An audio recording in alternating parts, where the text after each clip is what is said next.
Okay, welcome back, friends. This is part two in our three-part, really important conversation about death and grief and loss.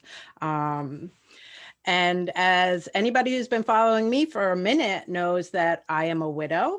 And so my grief journey is my grief journey. Everyone's is different, but I think it's a really important topic. And I don't think we give enough audience to it here in our country or our society. It shouldn't be a taboo subject. And I think the more we talk about it, the better it will be for all of us, because if there's one sure certainty in life, it is that we all end up in the same place, right? So we should be comfortable with it. It wasn't so long ago that people had wakes in their living rooms. Children were a part of all of this. People were around the dead and the dying in their homes. And now it is so different. And I would love if any of these conversations could start pushing us back in that direction and not where we are. And our guest today is Miss Kirby Kay Clark. And I would love for you to introduce yourself. Sure. Well, thank you, John, for allowing me to be here. My name is Kirby Kay Clark. I am my journey is quite unusual but interesting. So I am originally from Kansas and I was a funeral director for over 10 years. Still have my funeral director's license. I will never let that go. Just because, you never know where you'll end up. And I have a heart and passion for grief and loss. But when I moved to New York about 5 years ago, I decided to go back to school and I wanted to do grief counseling. I wanted to touch more lives with this whole just core values that I have that's instilled in me. And I wanted to share it with others and help people through a difficult time. Losing someone is just, it's heart wrenching. It really can be heart wrenching. And so I went to school at St. Rose here in Albany, and my journey has been wonderful, and I've had some great experiences. I did my internship at American Cancer Society Hope Club, and I did a living with loss group there. I was the facilitator for that group for 2.5 years. It was wonderful. And then I graduated back last December, and I took a couple positions at a private practice and started doing grief counseling there. And then this past September, I had the opportunity to join High Peaks Hospice as their bereavement coordinator.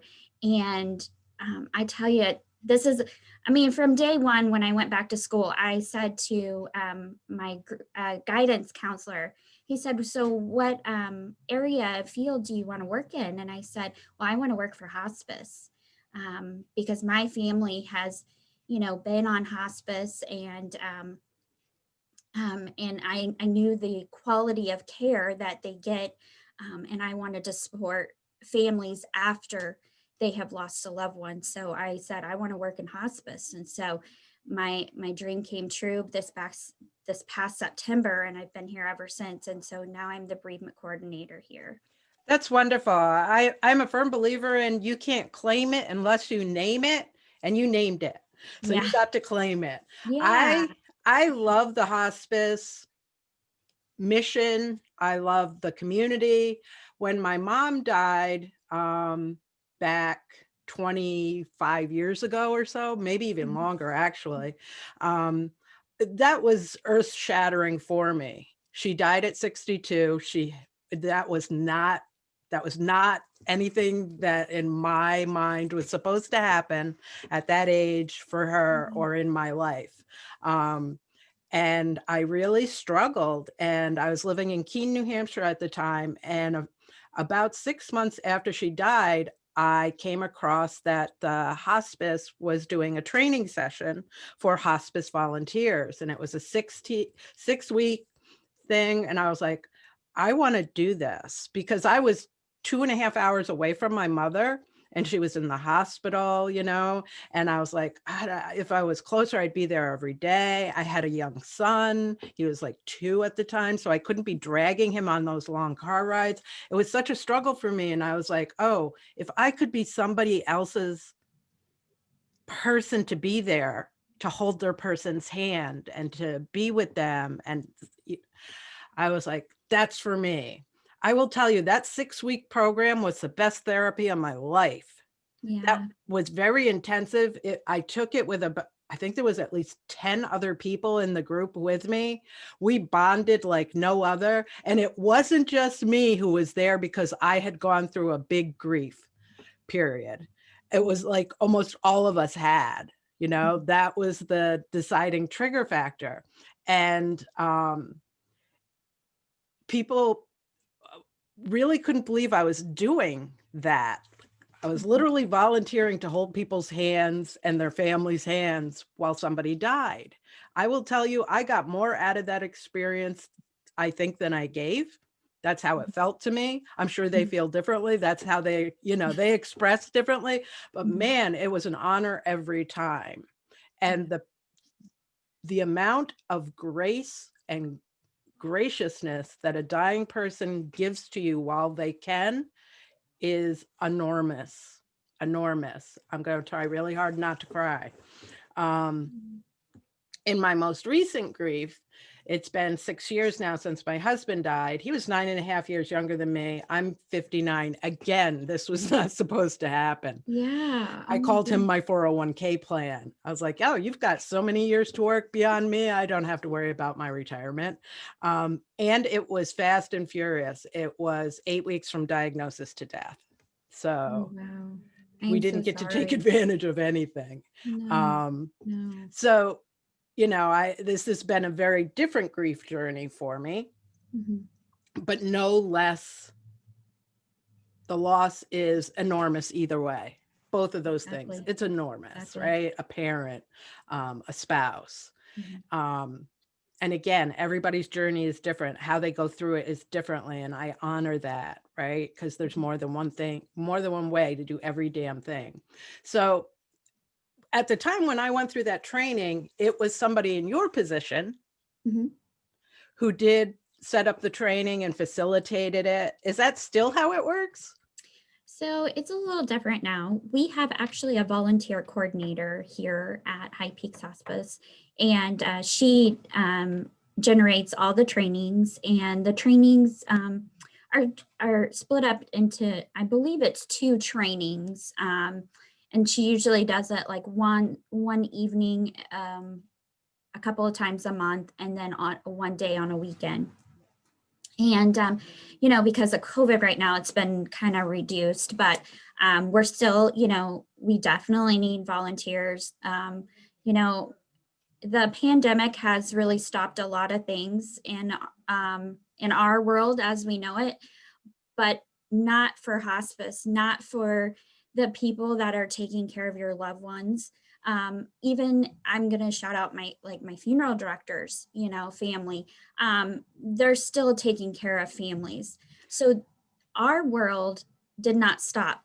No, it got busier. It got busier, and it has been more and more hectic because our volunteers can't go into the homes like they need. And there are more and more people needing assistance. I have a whole list of people that need just a companion, someone to maybe, come and have a cup of coffee with, or maybe eat a meal with them because, they're isolated in some ways.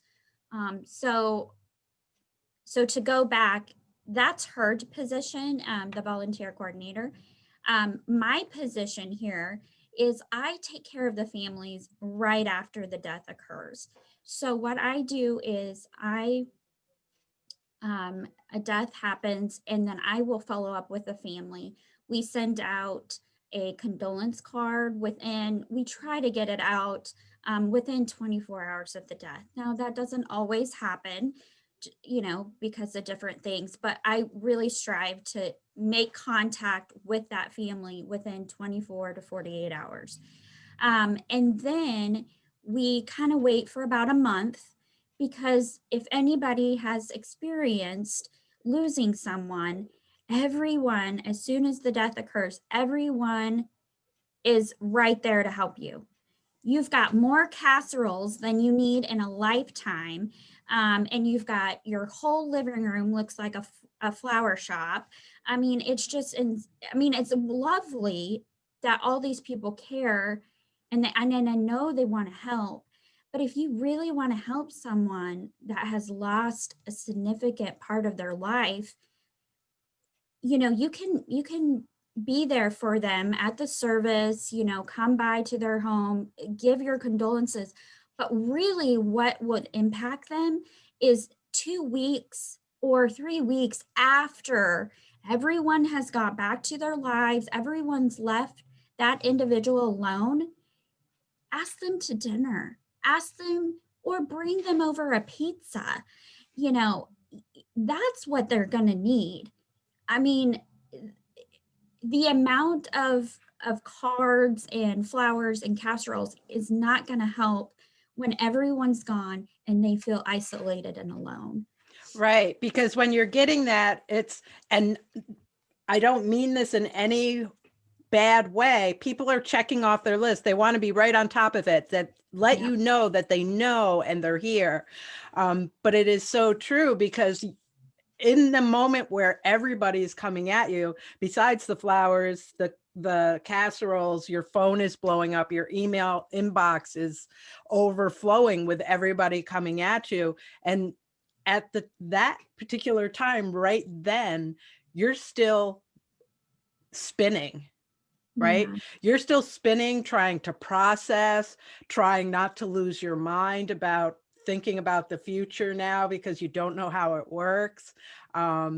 And you're right, 2 weeks later, 6 months later, check in, I want to say, you know what I mean? Like, it's Well, never ending at yeah. first. So I always tell people, you know, check in within 2 weeks and then make it a priority, like on your calendar, 2 weeks, you know, 3 months, 6 months, 9 months, 12 months. You know, that first year is a fog for most people.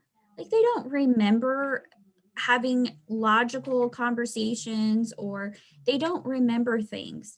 I mean, your head is just spinning, especially if you've lost a spouse.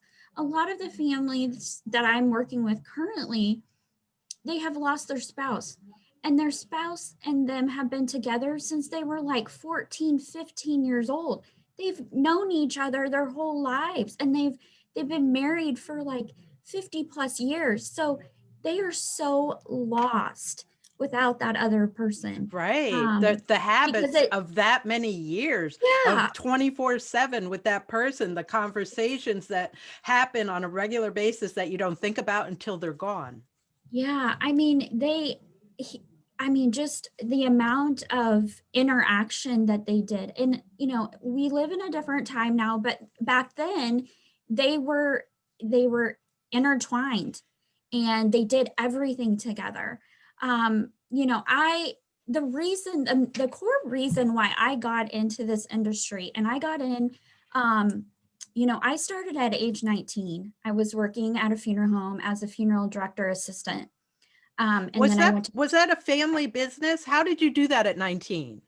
to, no, I didn't. I was Were lucky. you I the was very, weird kid in no, school? I wasn't a weird kid. I promise I wasn't. I mean, well, my grandparents might say I was a weird kid, but no, I wasn't a weird kid. I was never shunned away from death. I was raised by my grandparents. There you You go. know, they were older, they were old school. Right. And so when someone and I lived in a very small town in Kansas, and so everyone knew everyone. And when someone died, and my grandparents knew them, then they would pull me out of school and we went to their service or we went to their visitation. We paid respect. So at a very young age, I was instilled that there's life and there's death. So it was And very normal for you, the it whole was very process. normal. It was very normal. And we had conversations about what happened to that individual. And, and over the years I had lost, several, but what was probably the most defining moment was I was 11, and I got to know my great grandparents, and that was a wonderful gift. And my granny lived in the same little town that I did, and so I was always at her house during the summer. We would eat watermelon on the back porch. I play in her garden. Like, her and I were very close. And so she passed away, and in 1997, and my grandmother was very close with her as well. And so she was, we had to plan that service. So we planned it. I was involved in all of it. I was, How old were you at the time? I was 11. Wow. I was 11. Yeah. So my family, I've been around adults my whole life, but when I was growing up, I didn't have other children to really play with. I didn't have siblings at that time. I do now, but I didn't then. And so it was, I was around adults. I had adult conversations with people. And so then, we planned the service, and my grandpa, which was my grandmother's husband, we went out to eat after the graveside service of my great grandmother's, and he collapsed. And the same kind of thing, he was not very old. He was 56. Oh, wow. And he came to, and he said he was fine and everything was fine. He had some medical conditions in the past, but he went home that night and he passed out again, and he never woke up. And so basically within a week, I lost my great grandmother and I lost my grandpa, and my granny and my JoJo. And yeah, for a girl at that age, I just remember it was how much heartache my Grams, which was my grandma, I called my grandma Grams, how much she was going through. She had just lost her mother, and then a few days later, her husband just out of nowhere passes away. And I remember watching her and the strength that she had, and the funeral director that helped us. We had 2 different funeral directors for the 2 different funeral homes that we used, but I watched both of them, and they were both women. And which in that time, back in 1997, wasn't very common. It is now, but it wasn't very common back then. So I just was like, wow, this is really interesting. I want to help people like that woman helped my Grams. And so I don't know, I just kind of went with it, for a while. And I told my Grams, I think someday I'm going to do this. I'm going to work somehow. I'm going to help people that have lost someone. Like I've lost my JoJo and Granny. And she's like, I know you will. And I just kind of instilled in it. And then I just was interested. I did go to college for education. I started as, everyone was like, oh, you'd be a great kindergarten teacher. And even my kindergarten, or my first grade teacher told me that she was like, you just need to be a teacher. And I was like, no. And I went down that path, but about a semester into it, I was like, this is not for me. So it took me a minute to come back to, where I knew I was supposed to be ever since I was 11. And so at 19, I pack up and I go to mortuary school in Kansas City, Kansas. And I don't regret anything in my journey. If anything, it has brought me so much reward.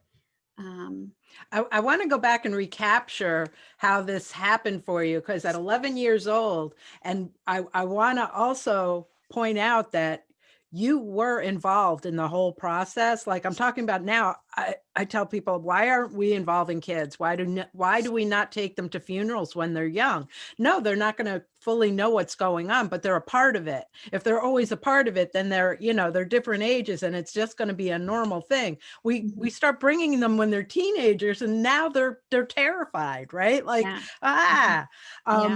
but at 11, you saw both sides of it. You saw the great losses that your grandmother had to endure and the strength she had to pull up out of herself for those two losses back to back. But then you also were involved with the whole process and you saw those funeral directors. And I imagine what you saw on that side was great compassion, great empathy, right? Yes, All of wonderful. that. So I you mean, knew there was more than just the loss. You yeah, knew yeah, what the other part of it was. yeah, of course. Yeah, I agree with you 100%. I think, as a young child, I was very mature for my age. I was very insightful. Um, so I could pick up on a lot of things. I knew at a very young age, mm, I don't have a normal family. Like, I'm not, I didn't have, I mean, I had a mom and a dad, but they weren't around. And so my grandparents on both sides were really my parents, and I had some aunts and uncles that were very supportive of as well. And I was loved unconditionally, and still to this day I know that. But I just knew, wow, if I'm going to make something of myself, I'm going to have to do it for myself. No one's going to give me, the path to succeed. It's going to have to come within me.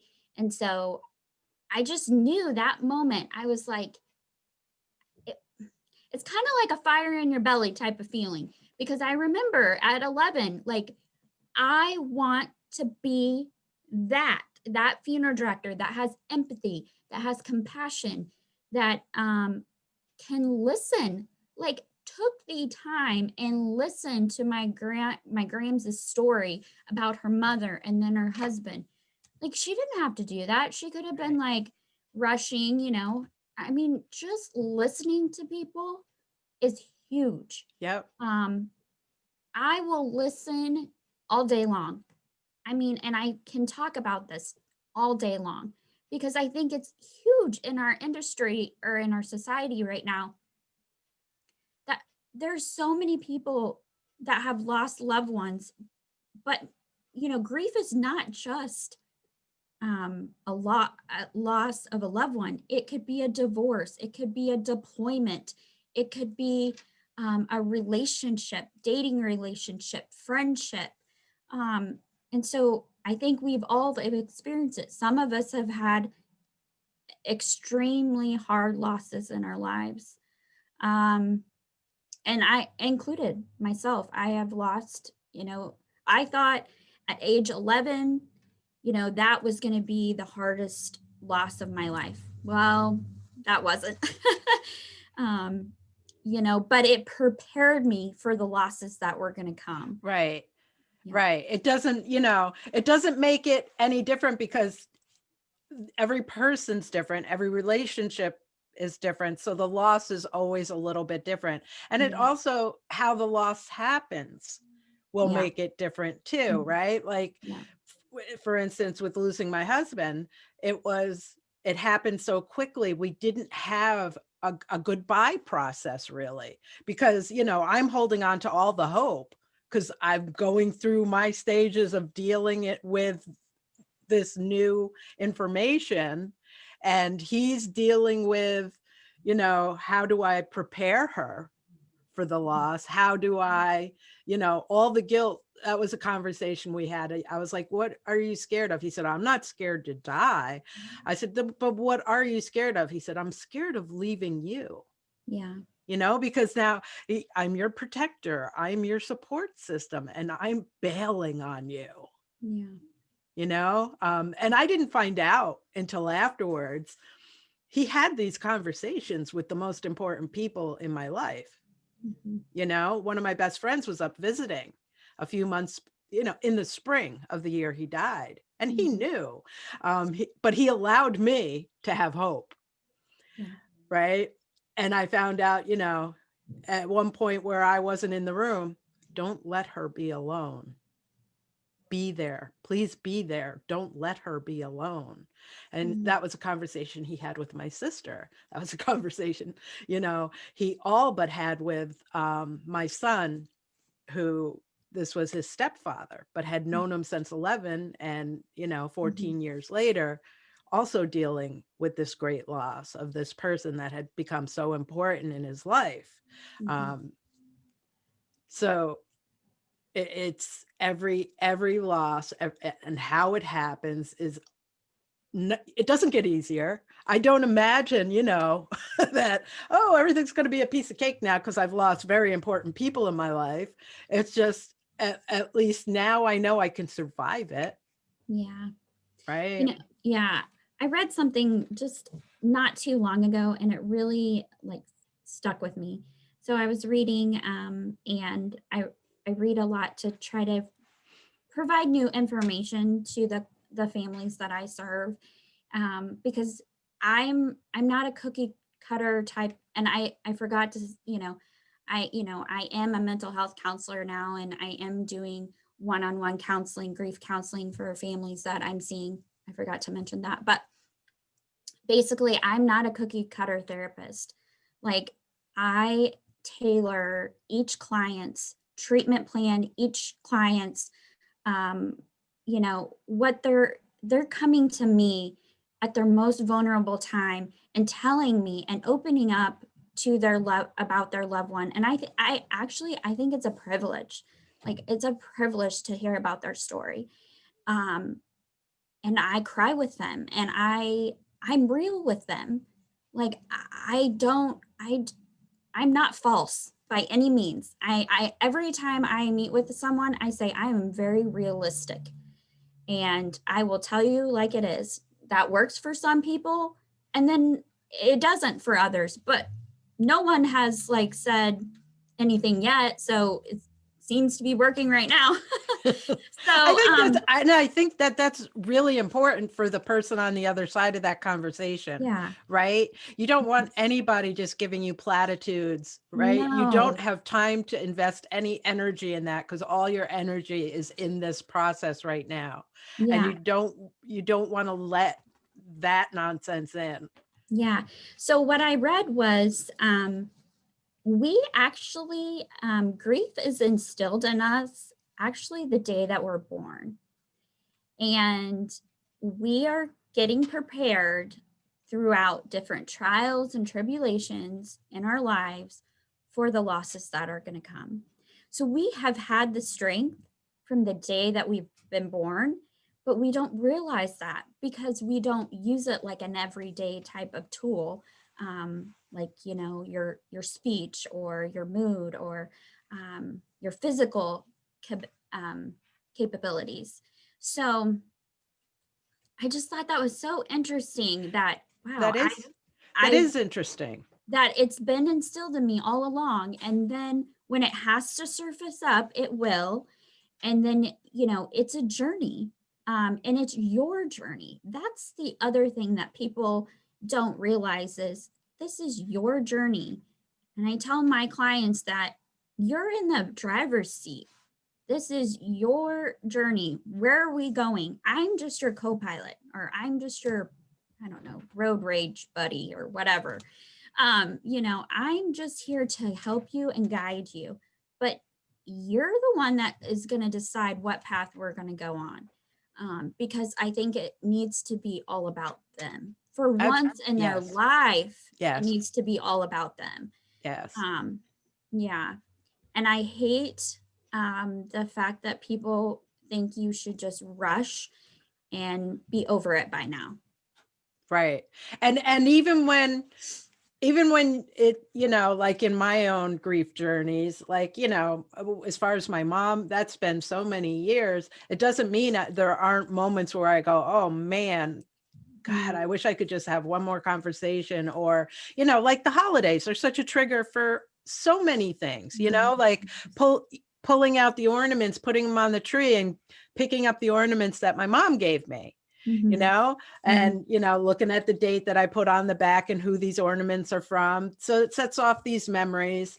But those, I don't normally sit down and have a good cry about mom on a regular basis anymore. Yeah.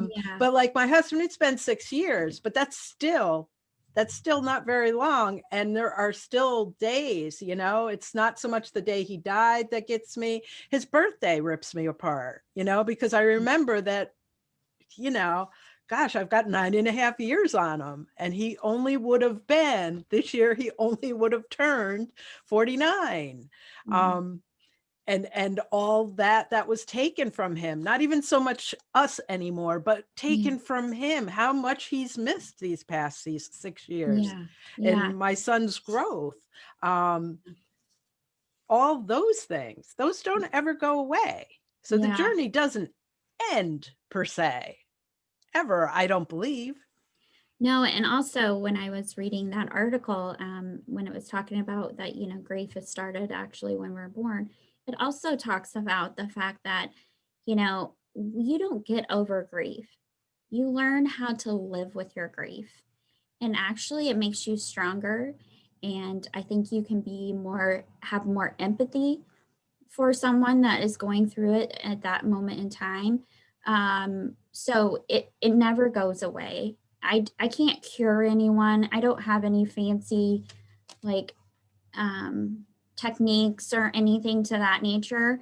I believe that active listening and just listening to that person and their feelings and validating their feelings is the best medicine that I can provide for them. Right. That allows somebody to continue their journey. When you're heard, you don't get stuck. Yeah. You don't think there's something wrong with you and focus on that. Why can't I get over this? And a lot of people think, oh, I'm going crazy with the feelings and the emotions, and they don't know where to put them. And so talking with someone or, creating like a memory journal for their loved one is a great tool that I have used in the past. But, to go back to the losses that I have had in my life.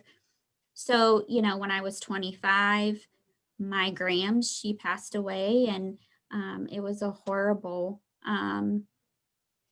time for her. Like it was not a pleasant, she had been sick for a very long time, and she kind of just gave up. And it was really hard because there again, she was young. She was only 62. Wow. And I wasn't done with her yet. Right. I wasn't done. She was my travel buddy. We went all kinds of places together. She was just fun. She was just such a delight to be around. And she, I don't know, she was just wonderful. But so that was hard. And then, my grandparents that raised me, I was super close with them. They were like my parents. And when I moved here to New York, my grandpa died 2 weeks after I got here. Oh my goodness. Mm-hmm. And then my grandma died 7 months later, almost to the day. Oh my goodness. Yeah. And so to have that ripped apart, that was it was heart-wrenching. Because the same year that my grandma died, I was getting married a few months later. And my grandpa was supposed to walk me down the aisle, and my grandma was going to be there. Even after my grandpa died, my grandma was looking so forward to coming to New York because she'd never been to New York. And she was looking forward to my wedding. And as a child, you picture your wedding day, you picture, oh, my JoJo's going to be there. My Grams is going to be there. My grandma and grandpa are going to be there. I didn't have any of them. And it was very hard. It was the most beautiful day of my life, but it was one of the hardest days of my life. Right. Yeah, I'd love to capture that for a moment, because I feel like they continue to go hand in hand, right? Yeah. Say that again for us. That day. That day. So that day was, it was the most beautiful day of my life. It really was. And I married a great guy, but it was also, I remember I was supposed to walk down the aisle, and I was actually a few minutes late walking down the aisle because I was having a moment. And I said to my aunt, I was crying, and I said, I can't do this without them. They're both sides aren't here. And when I pictured my dream day, they were all here, and they're not physically here. And so it became kind of the worst day of my life in the same token, because I just missed them so much. And as I was walking down the aisle, I just kept looking out into the crowd, and at one point I just had to focus on my husband, because I couldn't look at anyone or I would have lost it. And I did lose it several times, but yeah, it was really hard. But the beautiful thing about signs and your loved ones is they are always with you no matter what. And so right after my ceremony, my husband and I got into our reception hall, closed the door, and it just starts pouring down rain. And it lasted for probably 10 minutes. And then over where we got married, there was a double rainbow. Aw. Yeah. And so now every time I see a rainbow, I know that that's my grandparents. I believe everybody is sent these signs, Yeah. like, and like little nudges of I'm still here, Yeah. but you have to be open to receiving them. Yeah, you do. You definitely do. And actually my husband is the one that saw it first, and he came to me and he said, you know who that is, right? And I was like, yeah. So it made me feel a lot better. But I think about them every day. If my office, I have a wall of people that I have lost, and my granny is up there, my JoJo, my Grams, and my grandma and grandpa. And recently my husband and I, October 22nd, we lost our Great Dane dog, which was like our kid. Yeah. And I tell you, I cried for that dog for 2 weeks straight. Yep. So just because you're in this field, just because I work in it, doesn't mean I don't feel, doesn't mean. And so I think that's a huge part of it too, that I get to share my story, that I have lost, a lot. Right. And I have grieved, and I'm still grieving. But it does get better. Like, there is hope. And so that's also what I want to instill into people's lives as well, is it's not the end. Your life still gets to continue. And what are you going to do with your time? How are you going to honor your loved one? How are you going to inspire others? Is it going to be volunteering at hospice? A lot of people find that that's very comforting. Or is it to make a memorial, like a park, or, write a book?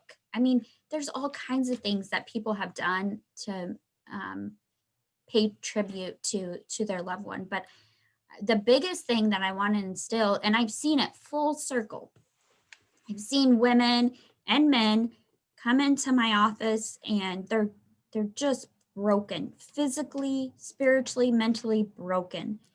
And then with time and, my guidance and my help, I can see the life like coming back into them. And it's wonderful to see that. And Yeah. I think that purpose. absolutely purpose. I remember after my mom died, I had a new way that I looked at everything. Like when life seemed so hard, or I was trying to make a decision, or, just getting caught up in my own bullshit, right? As we do. Yeah. My new go-to was, you just left the doctor's office and he told you you have 6 months to live. What's really important? Like, Yeah. seriously, what's really important? Maybe 3 things. And I still do that, Yeah. 27 years on, I still do that when I'm getting just so caught up in my own head. And I also, like, when my husband died, at his memorial, um, I remember saying, telling stories about him, and then ending it with, I know what he wants for me, the same thing he's always wanted for me, and that is to be happy and healthy. And Mhm. that is what my mission is now. I am going to go on in my life, and I am going to be happy and healthy, because Mhm. that's what he would want, Yeah. and that's what he needs me to do. So I will do that. Yeah. It's all, everybody has their own things, right? Those are the things that I took away from my relationships and the loss of those relationships. But it does, I will, I'm nowhere near the same person on the other Mhm. side of either of these losses. Mm-mm. You cannot, you have a new normal. You do. You do. And I tell my clients that you wouldn't want to go back to the way things were, because you had a great love for that person that you lost. And your love is still continuing. Just because that individual is not here physically doesn't mean that they're not still with you, and that you can't still love them and cherish them, and talk to them and have a relationship with them. There's no reason why you can't. And I continue to do that all the time. You spoke about the holidays. Yeah, they're very hard for a lot of people. It's a new normal. It's a new finding new traditions, maybe having to take a step back from the old ones for now, and maybe establishing a few new ones. Um, my grandma and I, every year for Christmas, we always made a homemade ornament together. That was our thing. And so this year, when I did all my main tree in my living room, I did with all the ornaments that I grew up with. And it was hard. It was really hard. It took me a long time, because I would pause and I would think about, memories we had and all of that. And then every time I see poinsettias, my Grams, oh my gosh, she was all about those red flowers at Christmas, and she had them everywhere in her house. And so I can't, every time I see one of those, I get teary eyed. Um, and my Grams has been gone for almost 11 years. My grandparents have been gone 5 and 6 years. My grandpa and great grandpa, it's been over 20 years. So it's just all those, it doesn't matter. There's no timetable. Um, you still love them, and that's okay. And I think Right. that's what people are afraid of, or it's a taboo in some way, that they're gone, you need to move on. Right. Mhm. Yeah. Um, this is downright personal, but when my son's father was leaving, when he walked out, one of the things he hurled at me was, your mother's gone and you can't get over it.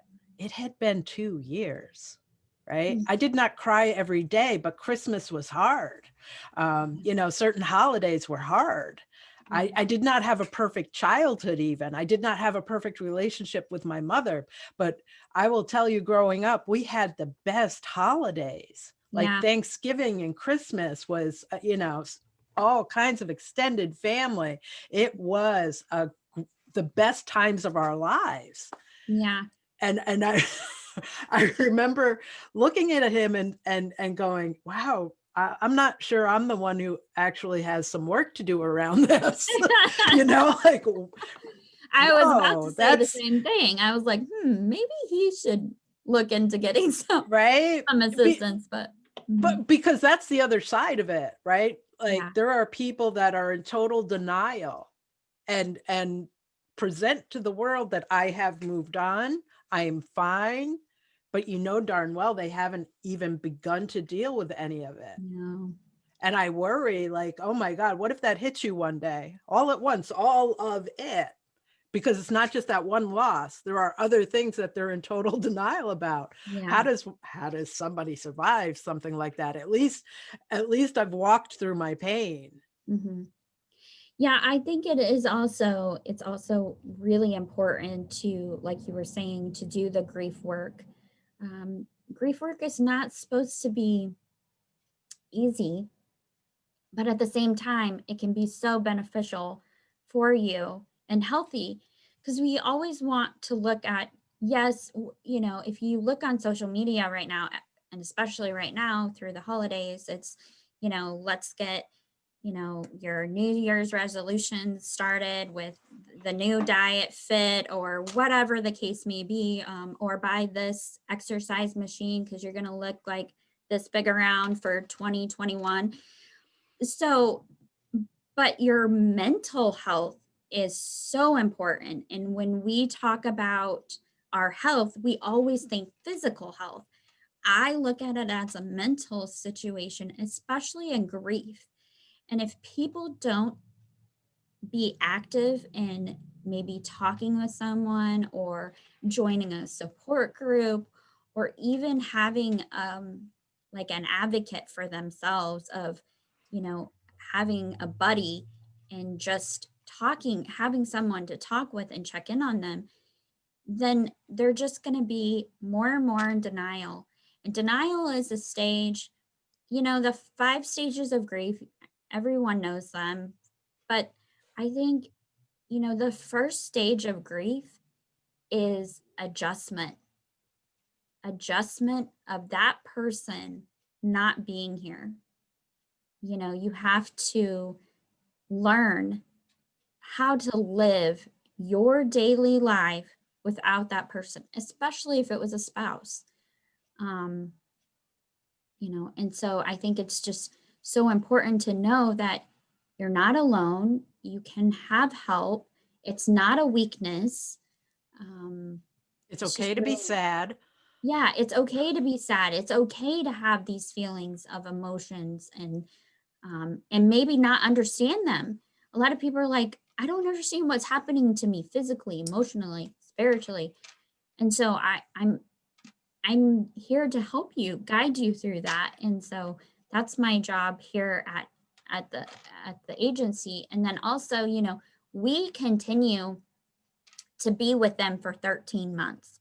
So we provide services for them, and most hospice agencies provide some type of bereavement services, and with phone calls, checking in on them, making sure they're doing okay. Do they need something? Would they like me to come and visit with them or have a volunteer visit with them? We provide literature about, what you're going to be experiencing and validating your feelings. Because not everybody likes to come and talk to an individual. They want to do it on their own. And I respect that very much. So I try to meet every client and family where they're at.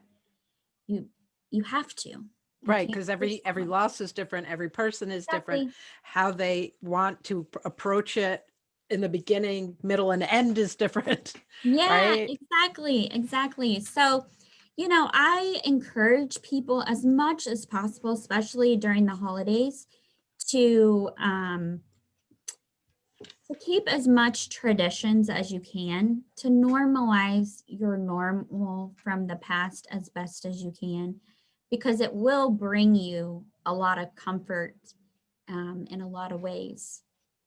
I'd like to mention that sometimes it's helpful to, even in those plans that you are making, plan to have a moment, Yeah. right? Like, don't think that if you plan it all out, you're not going to have the moment. The moment's going to hit you anyway. So Yeah. plan for the moment, right? Even put it into your plans like, oh, you know what? I'd like to have a conversation about how I'm feeling right now because this person isn't here or whatever. Plan for your moment, because at least then it doesn't hit you in the back of the head and trip you. Yeah, or like smack you right in the face and you're like, what Right. in the heck just happened?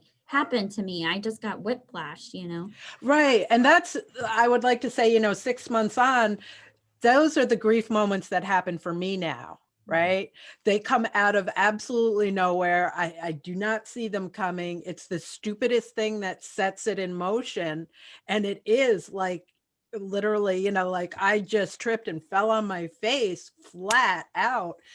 Where did that come from? And it takes me a few minutes to be able to breathe again. Yeah. They also call them grief outbursts. So it's just where all of a sudden something might trigger you or something might just come up out of the blue and you don't know what, and you just have a moment, you lose it. And that's okay. It's not a bad thing. I always tell people a good cry always, it's like cleansing yourself. It's a great, one of my clients said one time, when I come into your office, I'm all dirty, broken. I'm like, going into a used car wash. And then when I come out, I'm all squeaky clean because you help me and you make me feel That's good. beautiful. And That's so beautiful. I was like, you know what, that's perfect when it comes to grief. You're dirty, you're broken, you're, whatever. And you come in and you get some help or you just talk with someone, and that provides you with the squeaky cleanness. Yeah. And it's also okay to say, you know what, people, like this past year for Marty's birthday, it was like, I had not consciously done it, but I was thinking, oh, 5 years, like cancer, right? Oh, I've reached the 5-year anniversary. Things will be different now. I've done the work. And this was the 6th year of his birthday and him gone. And I could feel it creeping in on me. And I told my important people, I think I need to just not have any responsibility. I may spend a couple of days in bed. Please plan on bringing food into this house because otherwise you're not going to eat. This is not how I planned it, but I feel it. And if I don't just give in and feel all the feelings, it's going to be a lot worse for me and it's going to be a lot more drawn out. I think it's okay to give yourself the permission and the grace and to tell your people, and don't worry about whether or not they understand. Take your time when you need your time. Yeah, I tell my clients and all the families I work with, and even when I was a funeral director, I would tell families that I worked with, the best advice that I can give anyone is you have to give yourself grace. You have just went through a roller coaster of events, no matter what the situation was with your loved one. And you have to be kind to yourself, gentle to yourself. And you're right, lean into those feelings. So those are the two things that I tell every family that I meet with is please give yourself grace and be gentle to yourself and lean into the feelings. If you want to stay in bed and cry all day, then stay in bed and cry all day. Tomorrow will be there. The laundry, the house cleaning, all that stuff will be there. Everything will be there. What you need right at that moment is to take care of yourself and your overall mental health. And grief can cause so many different symptoms, physically, emotionally. Yeah. When we recently lost our little pride and joy, Gus, I had to walk through my own advice to people. And I remember one of my friends saying, what do you tell your clients? And I was like, well, I tell them this and I tell them that. And she's like, well, you need to be doing that for yourself. And I was like, and one friend said, Kirby Kay is great with other people, but when she has to go through it herself, she's very stubborn and she doesn't like to listen. I feel that. And I know you've noticed, right? There's one sleeping there and the other one who keeps coming back and checking on them. They're so cute. Thank you. They're 14 and 15 right now. And they're, with every off day, when they're not quite themselves, I'm preparing myself. But I also would like to say 6 years ago, that's what got me out of bed and out of my house several times a day, Yeah. right? Because they needed somebody, and I was there, just me. Mhm. Somebody had to take them out to do their business. So Yeah. I don't know what kind of shape I would be in if in those early days that didn't happen several times a day. Even, last time out at night, I lived up at the top of a twirly mountain with no light pollution. And I would, as they're doing their business, take in the enormity of the Mhm. stars and stuff. Mhm. And that was very cleansing. Yeah. It was the way the universe was helping me breathe at the time. Mhm. Those days walking out into the sunshine during my grief, my Mhm. worst part of that grief journey, and having the sun on my face because they needed to go to the bathroom. Yeah. I I give them a lot of credit for having to Yeah. do their business in No, that time in my life. yeah, I agree. Gus was an amazing, gentle giant. He was 155 pounds of pure, unconditional love. And, I didn't know how much that dog meant to me until he was gone. And it was sudden. And, um,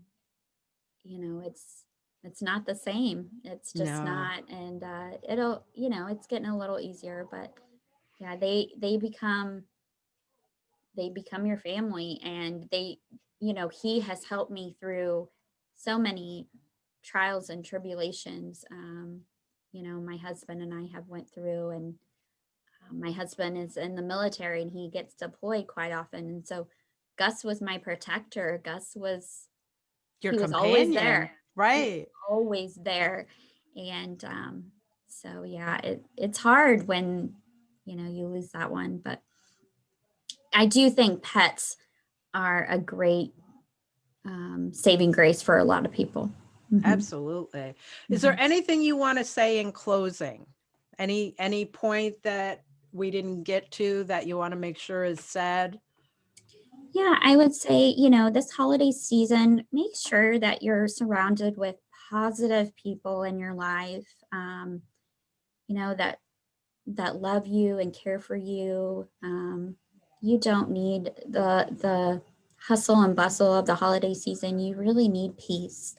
Um, and being gentle yourself, check in with yourself, be honest with yourself. Um, and then, but don't be alone, if you have the choice not to, because it really helps being around people. Um, you may not think that at the time, but it really does help, start mending your heart back to your new path and your new journey. Absolutely. Absolutely. I want to thank you so much, Kirby Kay. You're This was welcome. You're welcome. wonderful. It was wonderful to meet you and have this Yeah. conversation. I love that you're in my backyard because I'm here in Schuylerville. Yeah. Yeah. Yeah. um, I thank you so much. And if anybody would like me to put you in touch with Kirby Kay, if you need her services, advice, whatever, please hit me up and I will put you right in touch with her. Um, Anything else? No, I just, if there's anything that I can help with, or connect you with someone, I have a lot of different contacts throughout the community that I can help you with, if I can't personally help you. And then also, High Peaks Hospice, if you are not familiar with hospice services, um, it's a wonderful service that you can provide for your family, that so your loved one can pass away with dignity and respect till the very end, and that you can love them to the very end. So Wonderful. I just Wonderful. wanted to remind you of that. Thank you so much. I'm You're so excited welcome. that I was put in touch with you, that you were the person that was going to Yeah, have this conversation with me. yeah. Your life is fascinating. I Oh, love your thank you. story. Thank you. Um, Thank you. yeah. So I hope you have a really wonderful day. I do too. You too. And Thank you. have a Merry Christmas. You as well. Okay. Take Thank care. you. You're Bye very bye. welcome. Bye.